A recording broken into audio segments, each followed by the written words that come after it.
आज जो हमारे गेस्ट है अभी यहाँ पर पीछे बैक स्टेज पर, उनको आपने जब भी YouTube पे देखा होगा, हमेशा हंसते हुए देखा होगा. Please give an energetic and warm welcome to the one and only Amogh Leela Prabhu ji.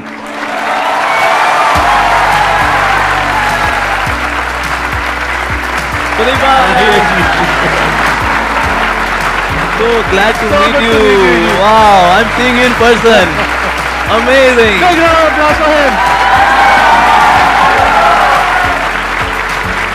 Thank you.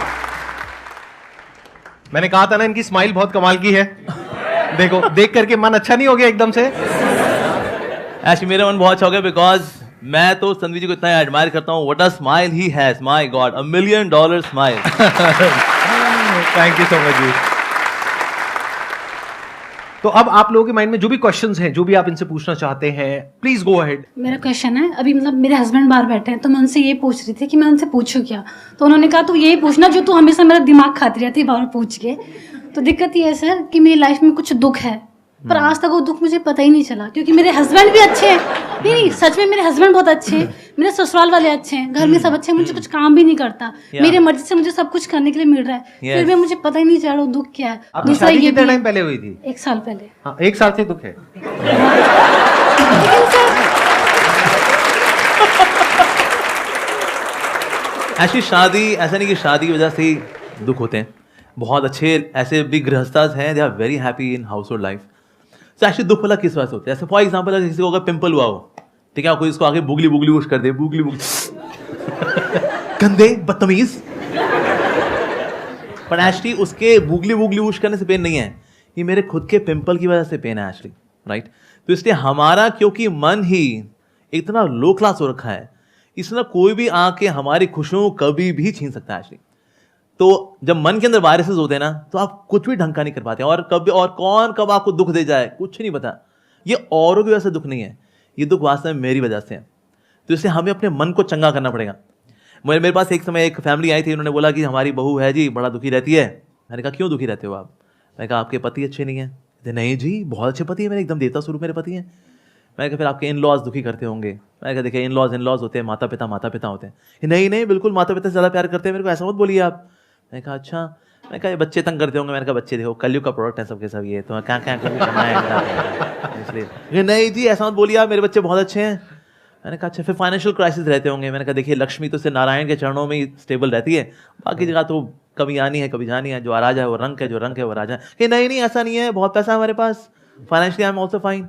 मैंने कहा फिर आपकी हेल्थ खराब रहती होगी. मैंने कहा देखिए कलयुग के शरीर हैं ये, घुटनों के दर्द, लोअर बैक पेन. मैंने कहा नहीं ऐसा नहीं है, बहुत तगड़ी हूँ, ऐसे दबा दूँ जान निकाल दूँ किसी की. मैंने कहा अच्छा ये बढ़िया है. मैंने कहा फिर दिक्कत क्या है आपको? ये दिक्कत ये है जी मैं चाहती हूँ हम लोग यूएस में सेटल हो जाए. मेरे हस्बैंड कहते हैं नहीं हम इंडिया में ही रहेंगे. ये सोच के मैं दुखी रहती हूँ. तो ये मन का स्वभाव है. जैसे आपने देखा कभी ना जब सौंफ दांत में फंस जाती है, बार बार जीभ कहाँ जाती है? जहाँ सौंफ फंसी होती है, बाकी दांतों में नहीं घूमती वो. और ये कैसे हम जहाँ दिक्कत है वही यही मन है. एक्चुअली मेरा क्वेश्चन ये है कि जैसे कलयुग में तो भक्ति की बहुत ज़्यादा ज़रूरत है, बहुत ज़्यादा. एंड ये मैंने अपने एक्सपीरियंस से बोल रही हूँ. तो मेरा ये है कि अगर जैसे हमें बहुत सारी नेगेटिविटीज़ आती हैं, तो अब क्या होता है कि भक्ति हमें हेल्प करता है कि हम अपनी जो भी हमारी नेगेटिविटीज़ हैं हम उससे तो हम कर लेते हैं, अपना हेल्प कर लेते हैं. बट क्या होता है ना कि समहाउ आप जो दूसरों से आती है आपसे, जैसे कोई एग्जाम्पल कोई पर्सन अगर वो हमारी लाइफ में नेगेटिव है तो हम उससे कैसे लड़ें? क्योंकि हम हमेशा मैंने सुना है कि कहते हैं कि उसे एलिमिनेट कर दो, उसे निकाल दो अपनी लाइफ से. बट आप हमेशा वो भी पॉसिबल नहीं कर पाते हो, क्योंकि नहीं हो पाता है. हम हर किसी को लाइफ से नहीं निकाल सकते हो. तो उसमें हमें क्या करना चाहिए? होता क्या नेगेटिविटी, ये तो बाहर ही जो सोर्सेज है ना, एक्चुअली हमने ऑलरेडी नेगेटिविटी बहुत इकट्ठी कर रखी है. और मन का स्वभाव नेगेटिव होने का ही है. अब देखो नेगेटिव, इसलिए आप देखो जो टीवी सीरियल्स भी होते हैं ना, उसमें 90% नेगेटिव चल रहा होता है. ये मर गया, वो मर गया, उसने उसको धोखा दे दिया, वो पलट गया. और लोग ऐसे 5-5 हज़ार एपिसोड के बिना कहानी के टीवी सीरियल देख करके जिंदगी अपनी खराब कर चुके हैं, और आज भी खुशी खुशी कर रहे हैं. एक कहावत है, when we do not have spiritual substance in the heart then we remain slaves of our surroundings. हम अपनी परिस्थितियों के गुलाम बने क्यों रहते हैं? Because I don't have spiritual substance in my heart. तो इसलिए बहुत जरूरी है कि हम उस स्पिरिचुअल सब्सटेंस पे काम करें. पर वो जब नहीं होता then we get provoked very easily. जैसे हम देखा कभी कभी क्रिकेट में है ना, बॉलर होता है वो अपील करता है आउट, अंपायर बोले वाह यार क्या अपील किया भाई, वही आउट है यार. ऐसा होता है. नो बोले कितनी अच्छी अपील कर ले, अंपायर नॉट आउट, ऐसे होता राइट। वो ये देता है, वो भले दोबारा अपील करे, इवन देन जो अंपायर होता है वो थम करके बोलता है नो नॉट आउट। इस तरह से मन का भी अंदर से स्वभाव है जो नेगेटिविटी से भरा हुआ है, चिल्ला दे, दिखा दे इसको इसकी औकात। तो हमारे अंदर सब्सटेंस है नहीं, कहते भाई मन में एक बार गाली आई है मुंह से निकलनी तो बनती है।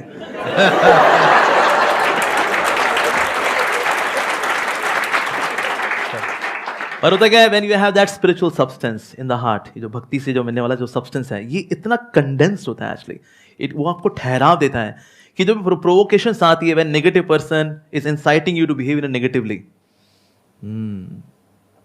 हरे Krishna, that's it.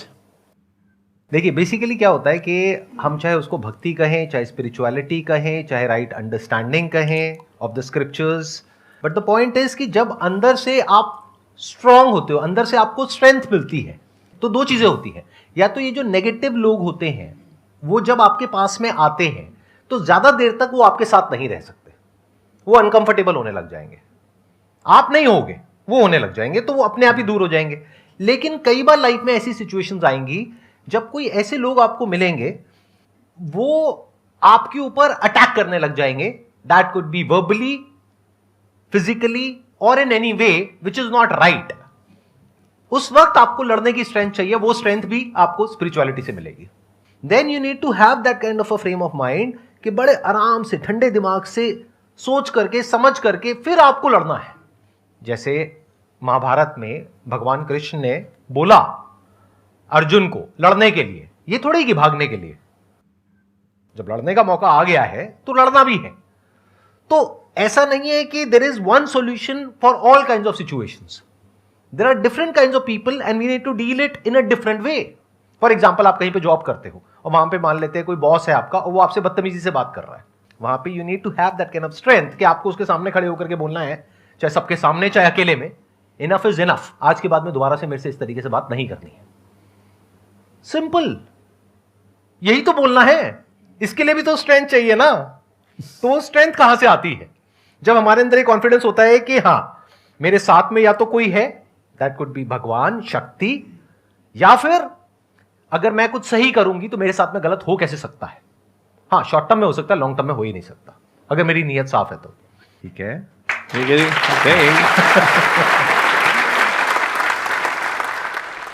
Sir, question पूछने से पहले मैं ये बोलना चाहूँगी कि आप और मैं सेम कॉलेज से हैं। अच्छा, केएमसी हैं? Yes sir, I am also from KMC. लेकिन आपने सेकंड ईयर में छोड़ा नहीं होगा, आपने पूरा किया नो होगा। सर, यस, मैं ये लाइन बोलने वाली थी, फिर मैंने कहा आप रोस्ट हो जाओगे। नहीं, मैंने खुद का रोस्ट कर दिया, मेरे को आदत है। तो सर माय क्वेश्चन इज कि स्पिरिचुअलिटी या इससे रिलेटेड जो भी चीज़ें हैं, ये मोस्टली हमें तभी याद आता है जब हम या गुस्से में होते हैं या सैड होते हैं।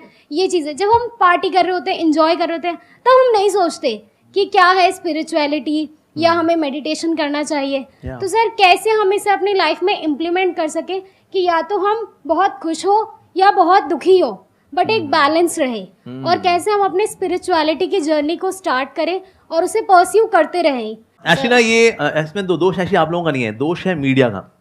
मीडिया ने क्या किया, स्पिरिचुअलिटी को बैकवर्ड बताया कि स्पिरिचुअल है क्या तू? अरे भाई ये सब बुढ़ापे में करते हैं यार, क्या यार ये जवानी है दीवानी, कम ऑन प्लीज।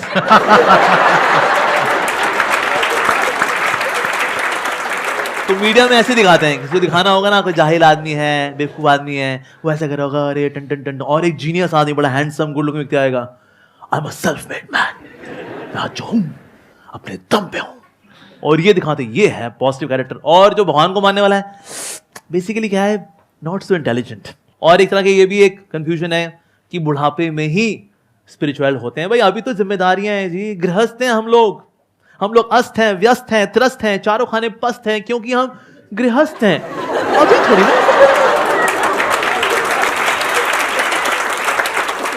तो पहले तो हमें इस भ्रम से निकलना है that spirituality is for old age. जिन्होंने जवानी में कुछ नहीं किया होता, बुढ़ापे में भी वो ये लगे होते हैं, उसकी देवरानी, उसकी जेठानी, थोड़ा फैमिली पॉलिटिक्स, थोड़ा नेशनल पॉलिटिक्स, इसके अलावा और बाकी यहाँ पर डॉक्टर ऑर्थो कैप्सूल, इससे ज्यादा बुजुर्ग व्यक्ति कुछ नहीं कर पाते। इसने स्पेशली जिसने यंग एज में कुछ नहीं किया हुआ, यंग एज में जो करता है वो बुढ़ापे में उसको रेलिश करता है। फिर बिकॉज मैंने 30-35-40 साल I was spiritual, so in old age you relish it. पर कुछ सोचे बुढ़ापे में शुरू करेंगे, शुरू नहीं होता। अच्छा, लेकिन इसको शुरुआत कैसे की जाए, उसको कंटिन्यू वाला कैसे किया जाए? हम कोई भी कार्य अगर करते हैं तो हम संगति में आके करते हैं। From association comes desires. आज लोग जैसे कहीं सिंपल लोग है ना, आते हैं गांव से आए या शहर में आए, वो कभी दारू नहीं पीता था, वो तो दूध पीता था। यहाँ पर आया शहर में, भैया इलायची फ्लेवर दूध दे दो भैया। उसके दोस्त को दूध पीता है, अबे दारू पिया कर लल्लू। And then he gradually develops the desire to have wine. Association, संगति, राइट? तो इसलिए कोई भी कार्य अगर संगति से होता है तो फिर स्पिरिचुअलिटी भी कैसे होगी? संगति से। अभी वो जो दारू पीने वाले लोग भी है ना, वो संगति में जो पीते हैं ना, तो उनको दारू का नशा चढ़ता है। संगति। आपने दारू के बारे में इतना बोल दिया, कुछ लोगों के मुंह से लार टपक रही है, मैं देख रहा हूँ। ये पूरा गीला गीला कर दिया उन्होंने यहाँ पे। तो जब नशा चढ़ता है तो संगति में चढ़ता है, तो स्पिरिचुअलिटी का नशा भी कैसे चढ़ेगा? संगति तो करनी ही पड़ेगी। We should have holy association. Actually पहले Indian culture was very simple. पहले लोग खेती बाड़ी करते थे और उसके बाद आएंगे और फिर इकट्ठा होंगे और फिर सबके सब क्या करेंगे? हरि कथा सुनेंगे, राम कथा सुनेंगे और वहां पर संत महात्मा जी हैं, सब सुनते हैं और फिर सबको थोड़ा सा प्रसाद दिया जाता है। दैट वाज इंडियन कल्चर, वैदिक कल्चर एक्चुअली। तो ये कल्चर क्योंकि हमने भुला दिया, इसलिए हमको लगता है वेल अब जब तनाव में होंगे तो भी तो जाएंगे प्रभु के पास। हमें हमेशा when we are always ready, then we can tackle situations of life very nicely. So prayerful attitude या spirituality should not be emergency wheel, it should be steering wheel. मान लो आपको कोई who is your near and dear, whom you love the most? Mother. ठीक है, मैंने आपकी mother को kidnap कर लिया अगर, ठीक है, और आपके घर में मैंने सीसीटीवी कैमरा लगा दिया मैंने कि क्या नाम है आपका? अंजलि। मैंने कहा अंजलि जी, आपको लगा मैं एक संत हूं, पर मैं तो डाकू था और मैंने आपकी माँ को किडनैप कर लिया है। अगर आपने रोज आधा घंटा भगवदगीता पढ़ी और आधा घंटा भगवान का नाम लिया तो आपकी मां को कुछ नहीं होगा, लेकिन जिस दिन ये नहीं हुआ तो सोच लेना फिर। तो आपके पास कोई गप्पबाजी करने के लिए आएगा ना, कहता है अरे बाबा प्लीज जाओ, I am to do this. वो अमोघ लीला प्रभु आए थे संदीप जी के शो में, हमें नहीं पता था उनकी असलियत। मेरी मां को किडनैप किया उन्होंने, घर पे सीसीटीवी कैमरा लगाया हुआ है, कुछ करना है ये अभी। टाइम निकलेगा 100% निकलेगा, because your mother is priority और उनकी वजह से वो spiritual activity will become priority और उसके लिए टाइम निकलेगा ही निकलेगा। उसके बाद कोई बोलेगा अरे नेटफ्लिक्स से पिक्चर आई हुई है लाल सिंह चड्ढा आओ, अरे नहीं भाई नहीं, प्लीज ये CCTV camera, oh no, time निकलेगा, राइट? मेरे माइंड में वैसे एक क्वेश्चन आ रहा है, I am just curious to know. आप प्लीज बताइए। अगर आप बताना चाहें तो दैट्स ओके, अगर नहीं तो कोई बात नहीं, फील फ्री। तो जब से आप इस बात पे आए जी, उससे पहले जैसे मैंगो पीपल हम सब हैं वैसे ही थे आप, या हमसे थोड़ा अलग थे? मतलब शुरू से ही कुछ अलग थे? नहीं, आई वाज आल्सो नॉर्मल। मैं आप लोगों से, मैं ऐसा नहीं मैं वीनस या मार्स से यहाँ उतरा हूँ, मैं बिल्कुल मैं मतलब 14 फरवरी को आप भी मतलब पूरा वो मैं बताता हूँ उसकी वजह इसलिए क्या है। वैसे तो मैं बिल्कुल नॉर्मल ही था, पर ना मेरी लाइफ में थोड़ा ट्विस्ट ये हुआ कि 14 फरवरी के बाद 15 फरवरी को लोग बहुत काउंसलिंग लेने के लिए आया करते थे। 14 फरवरी को लोग करा लेते हैं जो करना होता है उनको, उसके बाद दिल टूटे हुए जो होते हैं वो 15 फरवरी को आते हैं। So somehow by arrangement of the lord, पता नहीं क्या कहेंगे, I was like love guru, you know love guru. तो टूटे दिल वाले ना आते, यू नो हम जब किसी से सच्चा प्यार करते तो हमें सच्चा प्यार क्यों नहीं मिलता? और फिर मैं उनकी काउंसलिंग करूंगा, मैंने कहा इट्स ओके यार, ये सब लड़के ऐसे ही होते हैं। ये मतलब इस बात पे आने के बाद या पहले? ना, ये पहले की बात है। अच्छा, पहले ही लोग बिफोर स्टार्टिंग में बात मैं ये देखा करता, मैं कहा ये दुखियारी लड़के भी आते हैं, दुखियारी लड़कियां भी आती हैं, ये उनको गबड़गोची करते हैं, ये उनके साथ गबड़गोची। मैं कहा ये मामला यार ये बहुत गड़बड़ है, इसमें कोई प्यार नहीं है। नोबडी लव्स एनीवन, सब खुद से प्यार करते हैं एक्चुअली। तो ये वैलेंटाइन डे कुछ नहीं होता कि जब तक तुम मेरी इंद्रिय को तृप्त करती रहोगी, आई लव यू, और तुम भी अगर करते रहोगे आई लव यू टू। मैं कहा यार ये तो बहुत गड़बड़ मामला है। सो although I live like a normal human being, पर मैंने खुद को चुना नहीं to become a love Guru giving counselling to टूटे दिल वाले लोग, लेकिन लाइफ समहाउ ऐसे अनफोल्ड हुई। मैं कहा यार ये टूटे दिल वाले लड़कियां भी हैं, टूटे दिल वाले लड़के भी हैं। मैं कहा मामला तो बड़ा खोखला है यार। So I was also like a normal human being, but by God's grace I learn by hearing and observation. मैंने एक चीज नोटिस करी कि जो भी लोग इस्कॉन से जुड़े हैं या ये स्पिरिचुअल जर्नी से जुड़े हुए हैं, उनके चेहरे पे आप अगर नोटिस करोगे तो एक अलग तेज है। पहले लगता था वो आर्टिफिशियल स्माइल है, लेकिन अब लगता है ये इनर स्माइल है। तो ये कोई ऐसा नहीं है मैन मेड है या कुछ वो दिखाने के लिए करते हैं। तो अब जैसे मैं जॉब में हूँ, तो प्रॉब्लम क्या होती है, जैसे रात को हम लोग अपना काम खत्म किया, उसके बाद सो गए, तो सुबह मॉर्निंग होते ही या पूरी रात में यही टेंशन रहती है कि कल अपने को ये काम करना है। तो उस चीज़ को लेके कहीं ये चीज़ मेंटेन नहीं हो पाती चेहरे पे, या नॉर्मल लाइफ में भी पूरी टेंशन रहती है हर टाइम पे। तो वो कैसे मैनेज करें या उस चीज़ को कैसे डील करें, ये एक मेन क्वेश्चन है मेरा। कुछ चीज़ें हैं जो आपके वश में हैं और कुछ चीज़ें हैं जो आपके वश में नहीं है। जो चीज़ें आपके वश में हैं, क्या उसकी टेंशन आपको लेनी चाहिए? नहीं, आपके वश में है ना, तो काहे की टेंशन लेनी? अच्छा, फिर दूसरा सेक्शन है, क्या आपके वश में नहीं है, क्या उसकी टेंशन लेनी चाहिए? नहीं, वो वश में ही नहीं है। तो ये तनाव भला होता क्यों है? यही तो है दो सेक्शंस, एक मेरे वश में है, एक मेरे वश में नहीं है। तो जो मेरे वश में नहीं है, जब मैं उसको खींच खींच करके अपने वश वाले सेक्शन में डालना चाह रहा होता हूं ना, ये एक्सरसाइज स्ट्रेस लेकर के आती है। बस ये एक्सरसाइज छोड़नी है हमको, कि जो चीज़ मेरे वश में नहीं है, से for example you love somebody, उसके बाद वो आपको धोखा देता है, ठीक है, उसका वो किसी और से इन्फ्लुएंस हो गया, ये हमारे वश में नहीं है। हमारे वश में क्या था? उस रिश्ते को अच्छे से निभाना, वो हमारे वश में था। तो इसीलिए जब आप ये चीज़ समझ लेते ना, कभी आपको ऐसा कोई दिक्कत हो, ये पेन कॉपी पेन लेकर बैठ जाओ, लाइन खींचो बीच में, क्या वश में है क्या वश में नहीं है। That's a simple activity and start working on it, आपका स्ट्रेस कम हो जाएगा।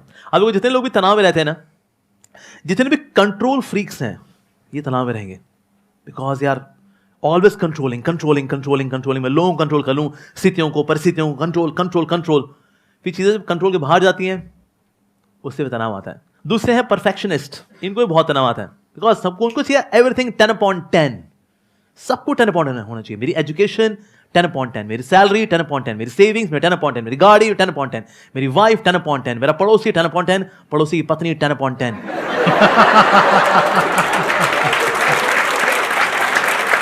एक मिनट, मैं बीच में रोकूंगा। सब कुछ।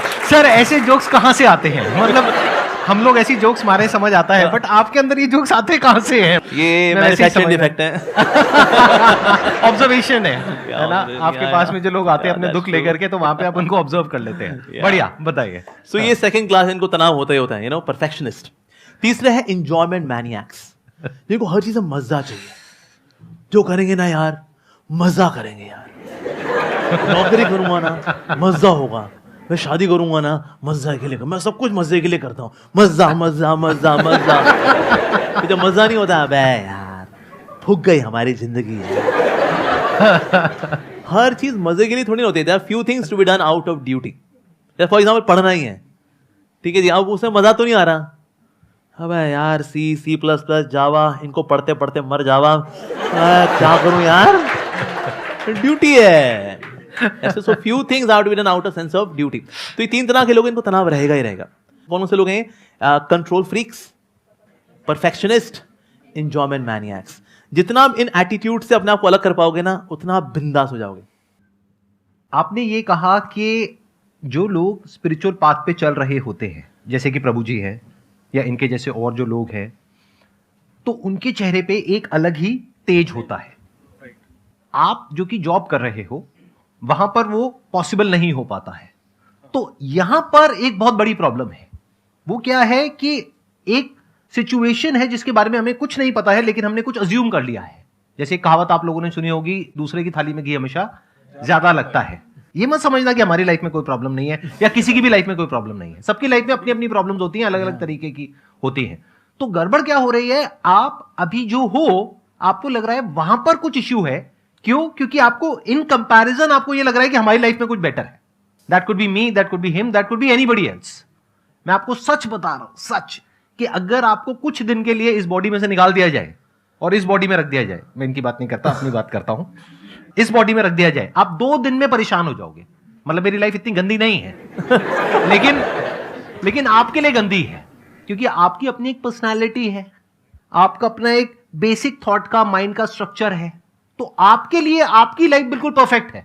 जैसे बोलते हैं ना, कोई पौधा जहां पर हो रहा है तो वो प्रकृति के अकॉर्डिंग जहां पर भी है वो परफेक्ट है।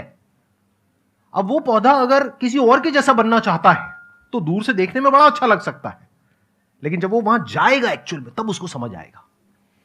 तो कभी भी ऐसी इल्यूजन्स अपने अंदर मत पालो। लाइफ में अगर सुखी रहना है तो मैं आपको बिल्कुल रूट लेवल पे बता रहा हूं। हम सबके अंदर कुछ इल्यूजन्स हैं, हम सबके अंदर माइंड में कुछ आइडल्स हैं कि अरे वो है, वो है, वो है, वो है, वो है, उसकी लाइफ तो बहुत बढ़िया है, वो तो अंदर से बहुत ऐसा है, वो तो ऐसा है, वो तो वैसा है, वो तो अरे मैं तो ऐसा हूं, मैं तो वैसा हूं। ना भैया ना, ऐसा कुछ नहीं है। इस गलतफहमी से बाहर आ जाओ जितनी जल्दी आ सकते हो। आप जो हो, जैसे हो, परफेक्ट हो। अच्छा, मैं आपसे एक सवाल पूछता हूं, सिंपल सा। आज आपकी एज कितनी है? 29। 29। आई एम अज्यूमिंग कि अच्छी खासी आपकी सैलरी होगी। हाँ, डिसेंट है सर। डिसेंट है।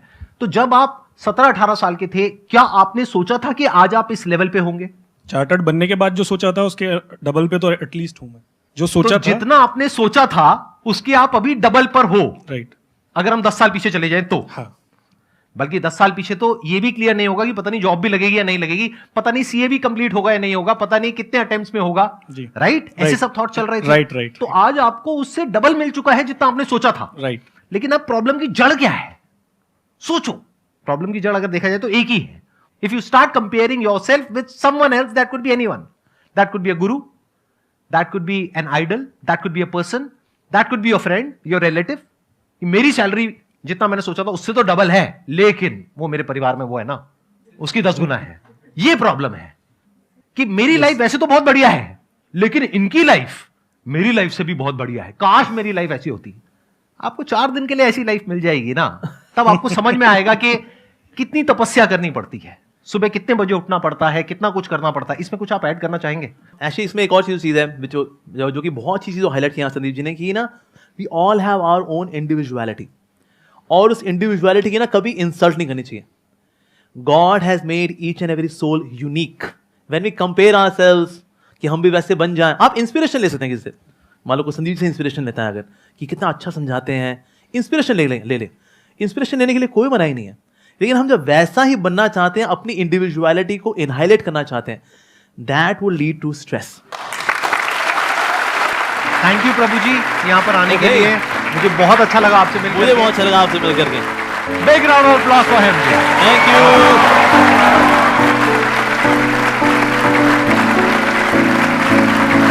यू।